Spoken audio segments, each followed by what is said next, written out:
the school board meeting to order. We will start out with the roll call down the end.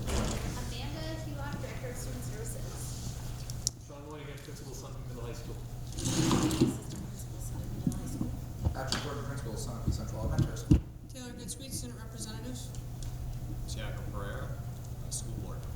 Linda Tanner, School Board. Amanda Spears, School Board. Elise Lazat, School Board. Ed Anderson, School Board. Superintendent. We can all stand for the Pledge of Allegiance. I pledge allegiance to the flag of the United States of America, to the republic for which it stands, one nation, under God, indivisible, with liberty and justice for all.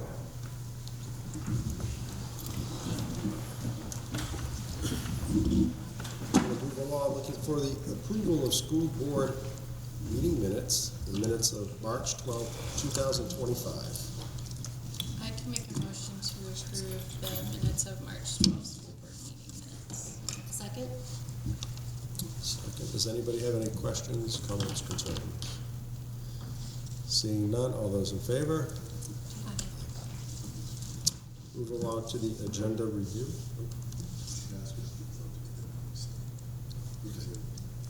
Mr. Chair, I abstained because I wasn't.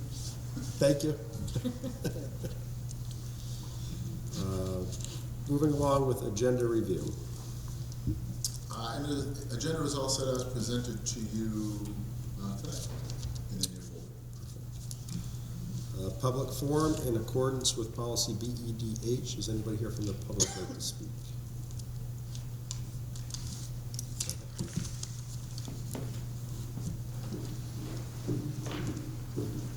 I'm Corinne Jones. That's really loud, I'm sorry. That's how loud that mic was. I'm a member of the public and I'm a parent in the Sunapee School District. I sent an email earlier this week on Monday asking about exceptions to the policy that all kindergarten students coming into the district starting kindergarten needed to be born on September 30th, 2020 for the 2025 through 2026 school year. I haven't received a reply. I sent that to the superintendent and all members of the school board. I did receive a reply from the principal, Mr. Gordon, who told me that this policy was errant or incorrect in the handbook. But I have looked at every handbook that I could find since 2019, and it seems like the policy has been consistent that there is a way to request an exception for that rule for kids who are close to the cutoff. And I was curious if that is indeed the policy, and if it's not, if we could correct that in the handbook going forward, because it seems a little, to me it's a little bit unacceptable that an incorrect policy has been in the handbook, if it is in fact incorrect for 6 years at this point. Reach out to you, Russ. I'll take care of it. I don't recall seeing the email. I know Patrick did, but I'll certainly reach back out to them. It's something that we will look at, and then maybe if you could provide, I didn't see an email come across to me, an email we can get. I think yours might have bounced back. One of them bounced back. I think it was one with an E in it, but I can check, but it was. I did see the email and was gonna inquire about what that process looks like for, you know, if we do an evaluation or whatnot, so we can circle back with you. And you actually came on a good night because we look at the parent student handbook tonight for approval, so maybe we should just make sure, yeah, so that's accurate tonight. We'll see if we can get an answer for you on that. Anybody else from the public? Seeing none, move along to the presentation, the SCES student presentation. So we're actually not going to be running a presentation. I'm sorry. I thought that was already off the agenda. Okay. Mentioned that under the agenda review, so Sure. my apologies. School updates, student representative. All right. The spring play of Beetlejuice Jr. is coming up April 18th and 19th. The baseball and softball teams went to the Cape Cod this past weekend for a successful trip, which included team bonding and a bunch of scrimmages. Last Friday, the high school track team went to Southern New Hampshire University to watch a college track meet. and hopes to learn more about the events and just like how the meet works. The high school student council is putting on a walk-in this Friday for all high school students. Junior prom is coming up May 10th, and students have almost completed constructing their schedules for next year. Anybody have any questions? Seeing none, move on to SCES. So, I think our last meeting was 3 weeks ago, and I gave a pretty lengthy what's been going on. Biggest things that we have going on is largely looking ahead to next year. Of course, you have the handbook tonight. Our Principals Advisory Committee started looking at it in January, and we took some hard looks at language, we took hard looks at things that needed revision, and we tried making it a little less written by 3 principals, because that's what it read like. So there's that. We're working towards a master schedule for next year. We have a lot of goals involving that master schedule right now. The biggest thing we're taking away is being able to service all students and being able to fit everything we want in there. But we have a sizable list we're working on, and we'll continue on the track working towards that right now. Questions? Seeing none. SMHS. Yes, well, first of all, Taylor did a pretty thorough job. Way to go, Taylor. Got lots of things going on in the 3 weeks since our last school board meeting. Similar to the elementary school, and Taylor referenced it, we've been working on the schedule, so the students have gotten their schedule. They're working on their schedule for next year. A lot of work done by the guidance department, setting that out, getting that information out. Administratively, you're going to see tonight, we've been working on some hiring, so we have 2 hires. Was able to get some good input. We've been able to have some interaction with the principal's advisory as well on the update on that. So realistically, we're going to add a classroom teacher and a librarian, media specialist who's also going to teach some classes. So we're pretty happy with those. We think the schedule looks pretty good right now, so we've been working with students. They seem pretty pleased with the offerings. I was out last Friday, but we had a Renaissance Fair, which is an annual event we have at the school. I'm going to let Mrs. Reed speak to that, since I wasn't there to observe. So each year, Project Sunapee coordinates volunteers to come in for a variety of endeavors. We do an economic advice panel, and they have volunteers that come in each semester. And another way that they've reached out is they reached out and just said, what are things that we can help teachers augment? So take things that you're already doing, but maybe help kick things up a notch. And the Renaissance Fair was one of them. So we've been doing the Renaissance Fair for a number of years, and we said, wouldn't it be neat if there was also a banquet for the kids that was part of the Renaissance Fair? So Project Sunapee volunteers make all of the food, and they come in and decorate the gym to look like a Renaissance time period, and tablecloths and glasses the kids use, and just put on a whole different feel to the event. So appreciative to the Project Sunapee volunteers who came in and did that again this year. It was a nice afternoon where parents could come in and 6th graders present projects that they've done, but then work on their, our vision of the graduate is that they can read, write, speak, problem solve, and demonstrate. And so they each have a little booth, and they practice speaking to different people about the topics that they've researched from that time period. So we had some authentic audiences and fellow students and parents. Mrs. Lasser did a really nice job coordinating it.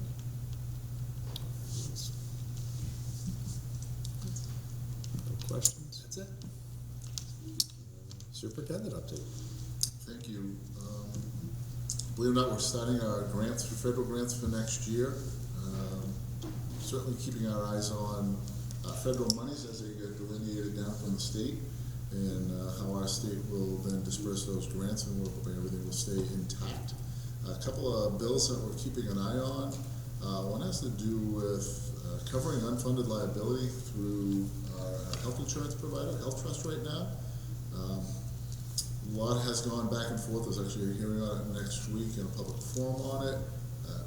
In a nutshell, if this bill is passed, it would mandate that Health Trust covers any unfunded liabilities that it may have within any members of its system. And so folks in New Hampshire that are in education may realize that Health Trust is one of, if not the biggest, healthcare providers for insurance companies for schools. To cover that liability would be an extremely high cost to the consumer, to us as a district, which means our premium and our rates would go up and up and up.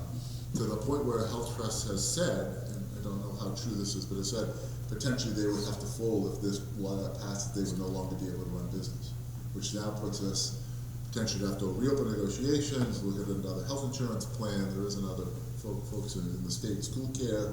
I'm sure if that Health Trust did close, there would be some other folks looking to get into the business, but it certainly will create a bit of a turmoil. The good news, if there is good news, you have a year at least to resolve this. I believe it went into effect, it wouldn't go into July of 2026.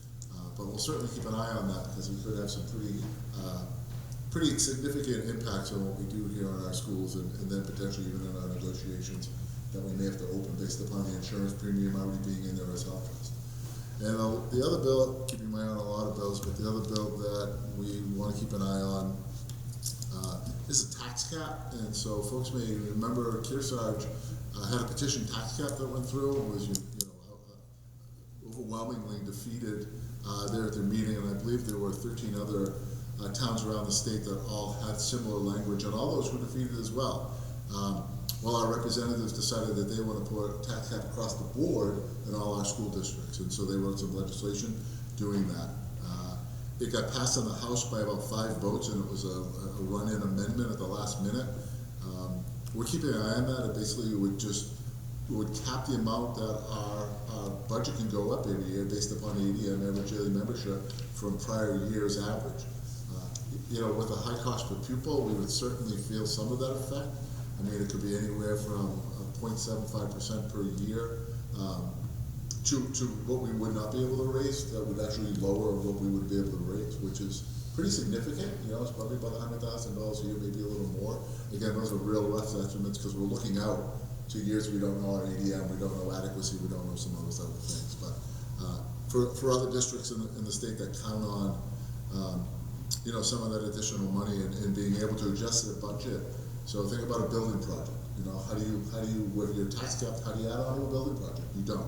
And so again, our schools that continue to age would continue to age, and facilities would continue to deteriorate.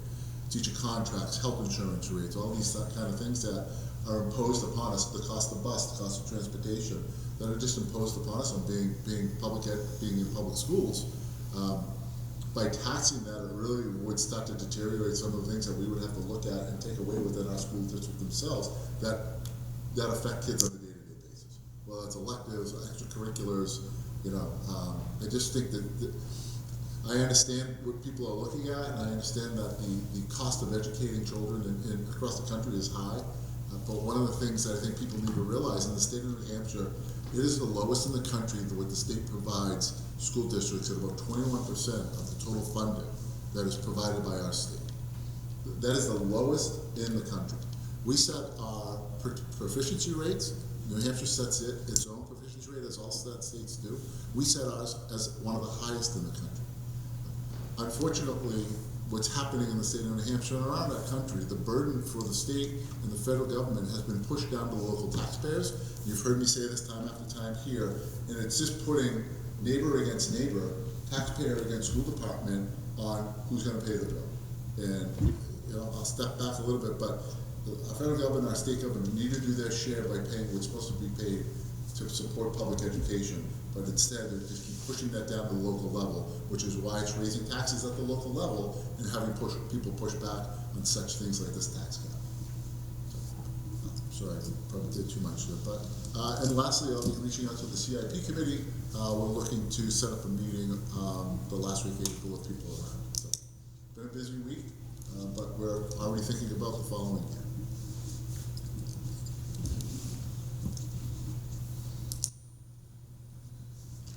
Any questions? School board topics. We have SMHS students for May.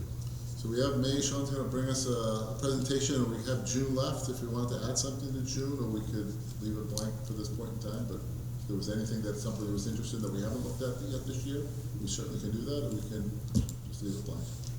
Last opportunity to kind of get it out there.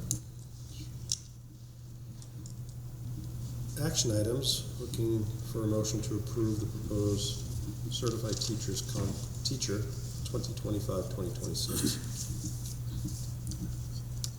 I'll make a motion to approve the proposed certified teacher for 25 to 26. I'll second. Any questions? Seeing none, all those in favor? Aye. No opposed? Looking for a motion to approve the proposed certified administrators of 2025-2026. Make a motion to approve the administrators for 2025-2026. I can second. Questions, comments, concerns? Seeing none, all those in favor? Aye. Aye. No opposed? Looking for a motion to approve the proposed SES Student Parent Handbook 2025-2026. Graduation. Oh, I missed that, sorry. We'll go with the one I just did and then we'll move back. So I have questions. Do we motion first and then have questions? Okay, I can make a motion to approve the proposed SES Student Parent Handbook 2025-2026. I'll second that. So, Questions? referring to our parent request on page 18, it talks about the registration. So I guess my question is, it looks like the language was taken out about any consideration for outside the birth date cutoff. So if someone was born October 1st and wanted to come into kindergarten, is there a process that they could follow? Because I'm not seeing it in any of our school board policies outlined either. So I'm just curious if there's any consideration for birth date. So we have policy JEB, and it does speak of 5 before September 30th. We have been really consistent with holding that date and not giving that opportunity. I suppose, and not to be, you know, if you were the 29th, like you were the November 1st, right, we'd be able to do something like that, but typically we've held really strong to this, just given the influx of kids and only having 2 classes, and not want to make sure we're not overpopulating a class coming in, and also to be fair, right, and that's really the major reason why it's there. So there isn't necessarily a way to come in and say, well, my child's demonstrating X, Y, Z, and then I want them placed in. There is a different policy that we have that talks about if you're coming in grades 1 through 12. So if you were homeschooled, let's say in grades 1st through 5th grade, and you came back in 6th grade, you would say, I want my child back in 6th grade, and so we would ask you to produce some evidence that would show that they're meeting competencies, and they're at the 6th or 8th grade level, and then we would appropriately place them there. We could give a standardized test to one of our local assessments to see that assessment, and then based upon that, have the ability to place them when we felt it was necessary. That does have a challenge process to it. Okay. But that was first grade through it. But kindergarten does not. Again, we felt pretty steady to the age of entrance as being 5 before September 30th. Is there another way that I think is if a child completes kindergarten at another school and is under the age, but they've already completed kindergarten, can they attend first grade? Yes, I believe. Yes. Yes. So we have instances, and we've had them recently, completing them at Newport Montessori, and also in other states that have later kindergarten entrance. New York is an example of one where we had 2 students during my time here that their cutoff date, I believe, is December 1st, if I remember right. So we do have 2 students who entered here, and we went back and checked because we'd forgotten that when we received their paperwork to make sure that they had. To follow up with Ross, the handbook was an oversight. It looks like dating back to as early as late as 2019, where it merged 2 of your policies. It merged the age, JEB, age of entrance, kindergarten, and another policy which is JG, assignment to students to classes and grade levels. And it was a marrying them in the student handbook, in the family handbook. As noticed, we corrected it because once we got information, we always try to do better to ensure that we are compliant with our board's policies. So just for the public, when the state changes a lot of laws down in Concord, we then have to put those laws into our books. And they seem to change a lot of laws often, so we're constantly going through policies, discontinuing policies, merging policies, trying to put stuff together. And it takes a lot of time and a lot of work to get that. And I'm sure that there's ones in this situation that might just, when merging policies, miss a key factor to that. Unfortunately, it was, and certainly not making any excuses because we should be able to catch things like that. But 2019 also had a little bit of a disruption during COVID, during 19, 20, and 21. So again, no excuses. We should have caught that. I do appreciate it being brought up to us, and I appreciate Patrick's immediate attention to it and adjusting that.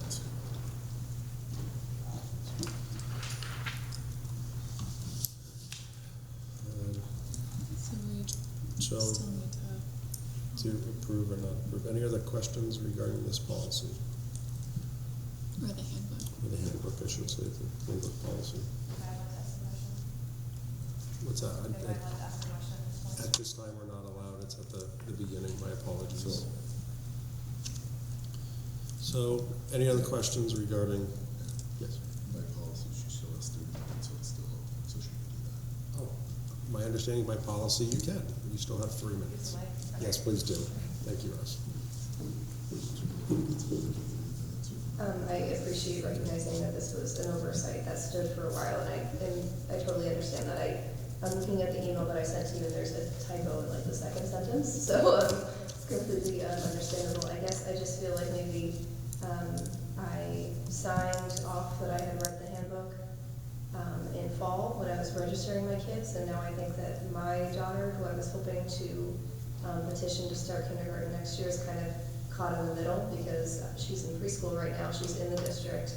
I signed off on that handbook, and now it seems that my only option is going to be keep her in preschool another year, which I don't think would be good for her, or move her out of district, and then I have to go through an appeals process to make sure that in first grade she could be with the peers that would, I guess, be better suited to her on the developmental level. It just seems like, that we're recognizing that the policy was perhaps incorrectly placed in the handbook from previous iterations, but there isn't really an excellent option in that case. So because I signed a handbook this fall, I signed a handbook that's going to be edited, and it doesn't strike me as terribly fair. That's all. And I understand if you guys say, sorry, that you're out of luck, I get that. I just wanted to express that it seemed a little bit, it just seemed a little unjust to me.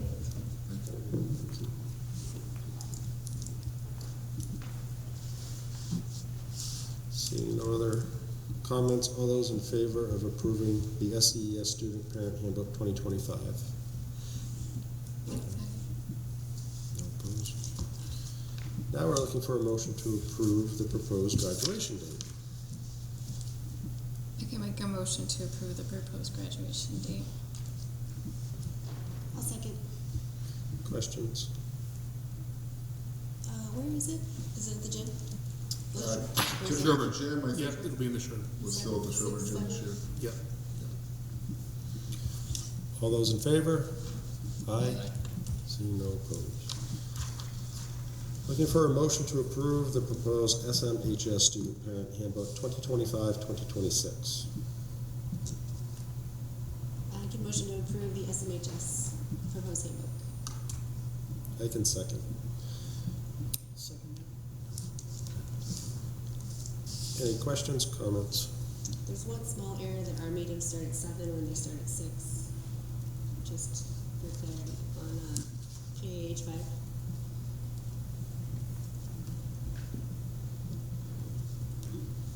Thank you. Yep. We will change that. Thanks. Seeing no other questions, all those in favor? Aye. No opposed. Looking for a motion to approve the proposed athletic handbook 2025-2026. Make a motion to approve the athletic handbook for 2025-2026. a second? I'll second. TJ's got that one. Okay. It's like a race. I know it. Any questions or comments? Seeing none, all those in favor? Aye. No opposed. Looking for a motion to approve the proposed Program of Studies 2025-2026. Can make a motion to approve the proposed programs of studies for 2025-2026. Second? I'll second. Questions, comments, or concerns? Seeing none, all those in favor? Aye. No opposed. Looking for a motion to approve the proposed breakfast and lunch prices 2025-2026. Make a motion to approve the proposed breakfast lunch prices for 25 to 26. I will second that one. Questions? Sorry.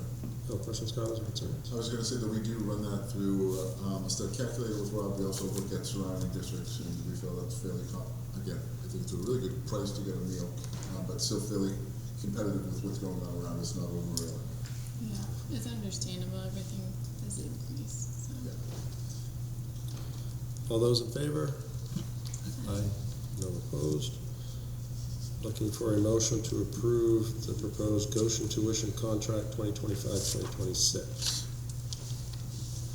Can make a motion to approve the proposed Goshen tuition contract 25 to 26. I'll second.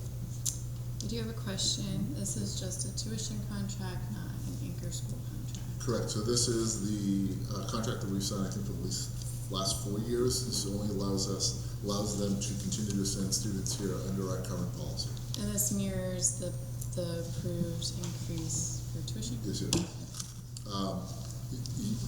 So Goshen is only allowing $16,000 per child. Okay. So we are working with them regarding the billing of parents. Okay. There's been a lot of talk about asking towns, so we'll use Goshen as an example, would they pay what's considered our cost per pupil, or do you feel that we would lose those students? So I think there's two places to look at that. So I don't think they would be paying our cost per pupil, but then there's this new piece of legislation in open enrollment, which could potentially ask districts to pay 80% of our tuition, of our cost per pupil. And there's some interesting factors, because I think our tuition agreements hold up, so we can still charge them our tuition rate. But a student that potentially was at one district, they may have shifted to another, or left that district and wanted to come to us, or could leave like a Newport, had a Goshen kid, the kid wants to leave the Newport and then come back to us, it could leave Newport potentially picking up an 80% of that tuition cost, even though they're a Goshen kid because of open enrollment. It's a little convoluted, but if you follow the arrow, it could potentially charge more money to schools in these other agreements. And I guess that could work the opposite to us as well. But right now, Goshen, again, sticking with Goshen, has only said that they're willing to give $16,000. Our new rates are $15,500 and $16,500. And so we are now reaching out to parents to raise that additional $500 and sending them, we'll be billing them quarterly, I believe, and what that all will look like. The cost per pupil itself, right, so we've done this a few times. Right now our tuition kids do not cost us any additional money. Our lights come on, our water gets used, our teachers are here. If I lost our tuition kids, we would still have the same amount of teachers. All the special ed services are paid by tuition districts, so it's not like we had to hire extra paraeducators, extra OTs. Anybody that we need to hire gets billed back in special education to those towns, so they're paying for those services. Again, our lights are here, our chairs are here, our school is open. We can absorb those kids because they're spread over, again, 12 different grades where we have not hit the tipping point. And we know if we do find the tipping point, which we came close to in a couple grades over the last couple of years, we just say at this point we're not taking any more students because we need also at least room in our program for kids that potentially move in throughout the year. That's one of the things we always have to keep an eye on. And so for current students from Goshen, I don't know if we have any like in high school, we had talked about grandfathering them in, or So we did not at this point in time. We left the rate, obviously. There is policy regarding specifically a junior that's going into their senior year and our ability to help with that. Okay. So So we certainly do not want juniors being Right. turned away in this year. Yeah. How many students do we know roughly do we get from Goshen? I can tell you exactly from the high school. So we have 10 students this year, grades 6 through 12. One's a senior, but we would not have anybody fit into the 10th or 11th grade. So next year, I can tell you have a 12th grader, 2 9th graders, 4 8th graders, 2 7th graders, and a 6th grader from Goshen. So is that total for, because they. Yeah, because Goshen is K through 12. Patrick, you know that number off the top of your head? No, off the top of my head, I'm pulling it up right now. 1 second. 2, 3. But we 4, have in the 5, 6, middle school and high school is 10 right now. From Goshen. So we've increased $500, which would be 5,000. Okay, and I'm just curious about the elementary, 7 or 8. 7 or 8. So if we had 8. So they would all be covered because there's up to 16 in our So charge. they're already paying more than what we charge. So it's only 9 through 12, that's up to 16. So what we're gambling, and my concern is, it's nice to get some more tuition, but if we have, like you said, a parent that's only got 2 or 3 kids, which is $1,500, and they choose to pull those kids out, if it's just one kid, we've increased $9,500, but we're gonna lose $15,000 to $16,000. And if you get a family with 2 kids and you lose 2 students, it's $32,000. So I just don't, I will find it interesting to see if this 500 does create an issue whereby going up 500 on families, Losing revenue. did we lose a serious amount of revenue? Kids from those towns. So I would just be interested in tracking that, Certainly will. because the total amount of tuition that we do get does greatly help us, and I would just hate to see us going backwards right now. How many, we have a total of 80 tuition students, and that's through all the grades. Right. How many kids again is there in the elementary school? 205 pre-K to 205, and we felt there was 8 tuition students, so we're talking about roughly 200 kids. That's just Goshen. Just from We also have Croydon as Oh, well. do we know roughly? Are you asking the total enrollment in the, Just for all the students, for all the schools, oh, it's 434, for everybody, but Just- tuition is 80 kids. yes. I'm just- Kelly's gonna try to pull up that breakdown, we have a breakdown by school as well, as far as tuition. Sure. You give me a minute, but Linda, while we're pulling that up, Linda's gonna have a question. Am I correct to believe that Goshen, if a student came from Goshen and required special education services or any kind of services like that, that in addition to the $16,000, they would also be covering that amount of money? Correct, it's good back. And we don't, there's no transportation agreement with Goshen, so they're paying for the transportation as well. So the 16,000 is kind of a base. It's not, because not all students cost the same amount of money. Yeah, it's not all encompassing of what the student Very might need. Russ, I think there's an error in the term. July 1st, 2025, ending June 30th, 2025, should probably just be June 30th, 2026. 26. Yep, thank you. In terms of the high school, you just said we're not looking at potentially taking on too many more students. How many more students do you feel could fit here? Oh, I don't believe I said that, but what I said was, based upon our tipping point, our capacity, there have been times, and I can use second grade as an example. Actually, last year's 9th grade class got big, but not to the point where I think we were turning kids away. But we keep an eye on that, as make sure we're not overloading. We have class size policies, but also, especially in a grade like second, to make sure if we put 19 kids in second grade, that we're not adding all of a sudden mid-year because 5 kids moved in. Now we're at 22s, 23s potentially in a grade limit. So, watching our policies, but ensuring we have room, but not over hitting that tipping point. So if we do get an influx, we then have to go look at, because now those kids are here, and either we're kicking them out mid-year or we're going to go get some additional support, which then does cost us money. Yeah.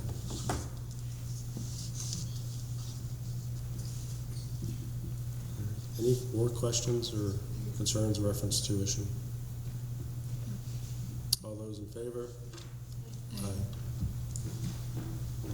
Looking for a motion to approve the proposed new teacher SMHS. Make a motion to approve the new teachers at SMHS. second. Any questions or comments? Is John relocated? It's a good question. I don't know the answer to that. Okay. Very excited to be here. Yeah.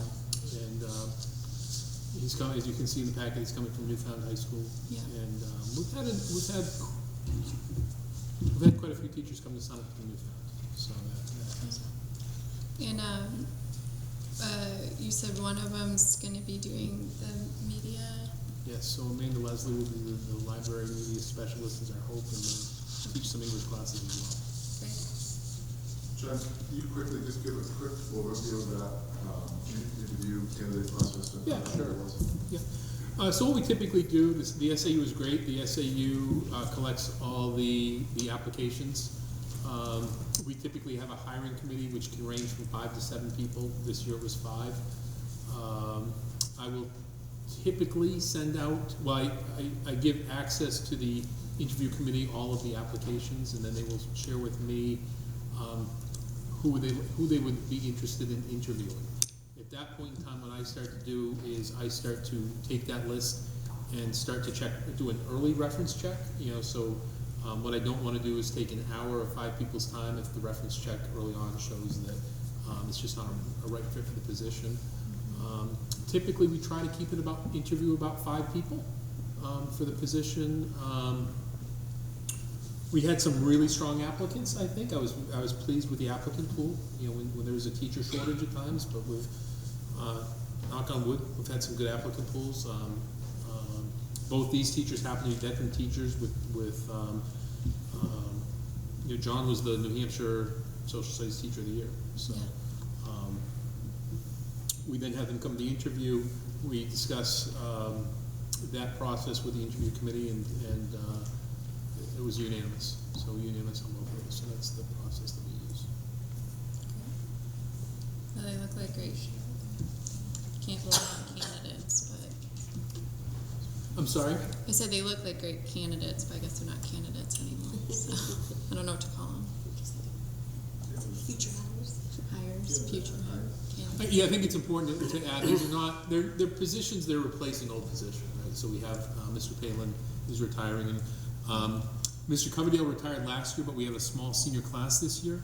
Yeah. And so we intentionally waited 1 year because we wanted to see what the strength of that library position, media specialist, what they would be able to teach. So it was a little bit tricky this year. We had some people teaching 6 classes, which we always have. We had more do that this year than I would like to have. There's some classes that are more conducive to that, so that will allow us not to do that as much next year. And again, our senior class that's leaving is our smallest class. We have some larger classes coming through, so we were able to do that for a year. But these are budgeted positions. They're not new positions. They are one's replacing somebody from this year, and one we intentionally left unfilled this year with the intent of filling it. Now moving to your next face full? Did I'm you sorry? fill all your openings now? Do you fill all your openings now? We right now Yeah. are filled. I got surprised last year, but hopefully not this year. So right now we're in good shape.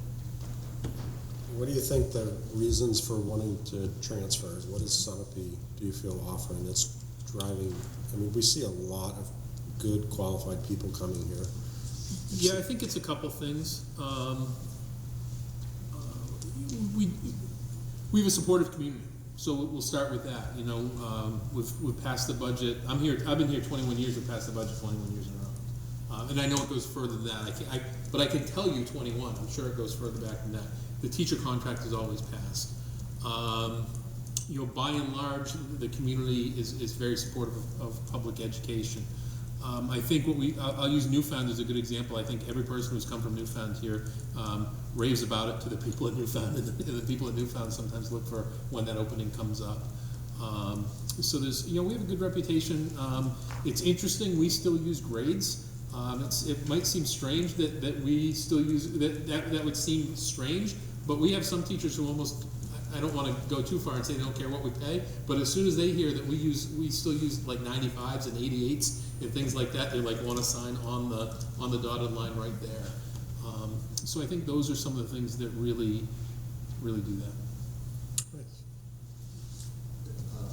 Chair, just want to get back on that question. So we have currently 45 students in K tuition and 35 non-K-12. 45 different. Thank you.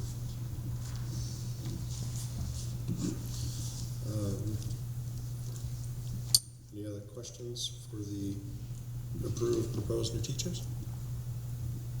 Seeing none, all those in favor? Aye. Seeing none opposed. Moving on to a motion to accept a administrator's resignation. I can make a motion to accept the administrator resignation. I can second.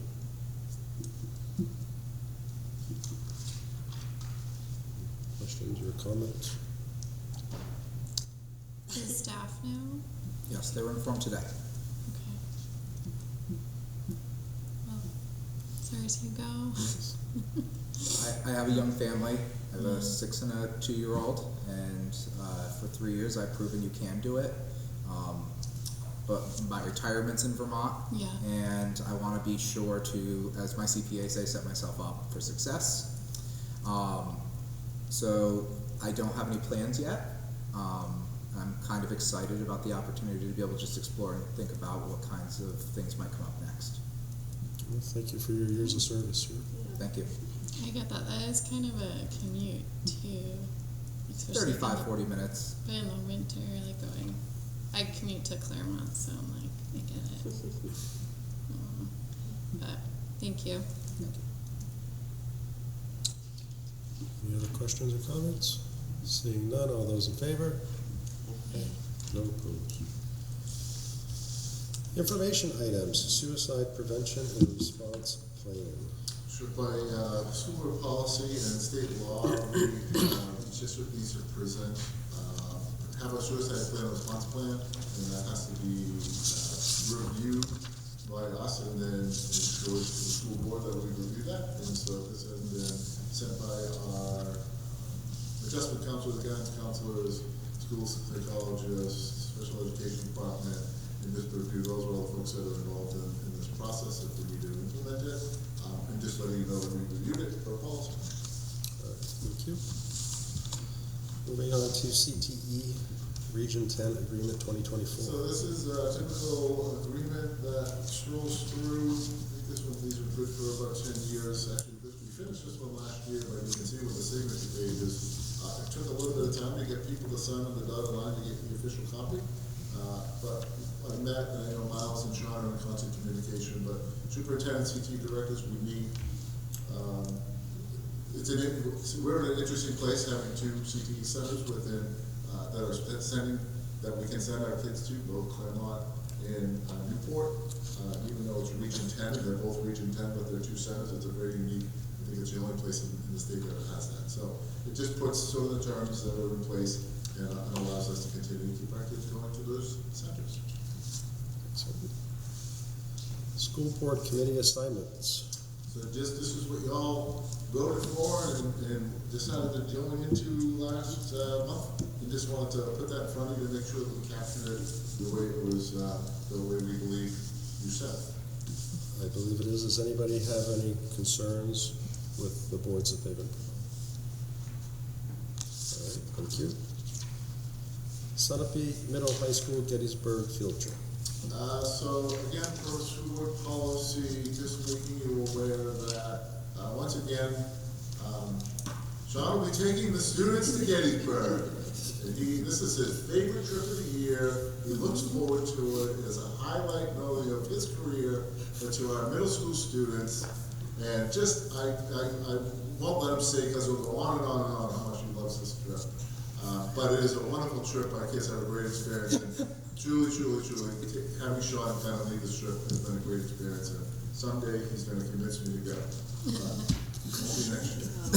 2 years. 2 years. We heard it here first. Do it. 2 years. Now it's official. Amanda, you have It's a great trip. Right? It's tremendous that you take the students. It matters. I mean, sophomore and a junior, we still talk about it. We talked about it 2 days ago. Thank you for doing that. How are you on funding? Yeah, it's a good question. It's getting a little trickier. Yeah. But I think we'll be okay. You know, it's great that, you know, again, the school pays a large portion of the transportation, and the school pays for the admissions to the museums and things like that. So the students, you know, pay a percentage of the transportation, they pay the hotels, they pay the food. It used to be a couple. We probably are running like 5 or 6 students, who it really is hard for now. I usually get a donation of about 2 free ones, so I think that's what I have this year. And we're looking at a couple other revenue sources to help with a little bit. So we'll be okay.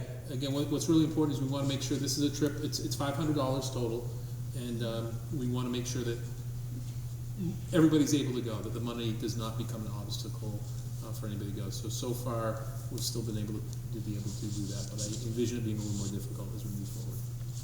And I don't know how we manage this, but since last meeting, I loved their presentation with the shed and all of that. You know, I don't know where it could live. Just a list of, you would take scholarships for students to go to Gettysburg.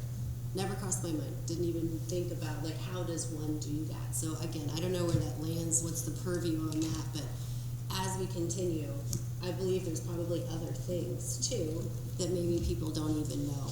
And what would that look like? And I don't know, like, the right answer, but. No, it's a great thought. I know that we certainly have folks that, through our relationships, that we know we can sort of knock on the door and ask, and they've always been very generous and supportive. Yeah, but it's an interesting question, because we also don't want to be perceived as with our hand out either. Correct, right. And we just want to be careful how we balance that. Right. True. Well, there's also just certain resources depending on the family situation too and demographic that wouldn't be like Sunapee asking for a handout, but that the family qualifies for certain financial supports. So just, and I think Hannah and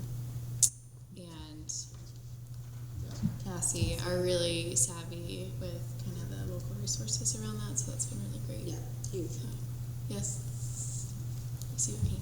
I'd just also like to put on my other hat, but with Project Centipede, we have made donations to offset the cost of the Broadway trip with tickets.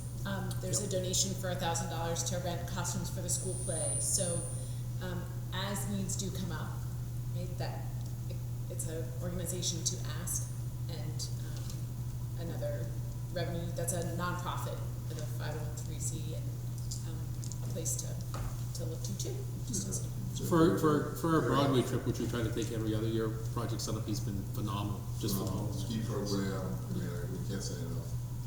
Of the support.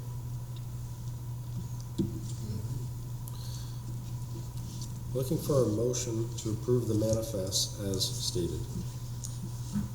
Make a motion to approve the manifest as stated. I'll second. All those in favor? Aye. No opposed. We do not have a request to go into RSA 91A3, so looking for a motion to adjourn. I will make a motion to adjourn. I'll second. All those in favor? Thank you, everybody.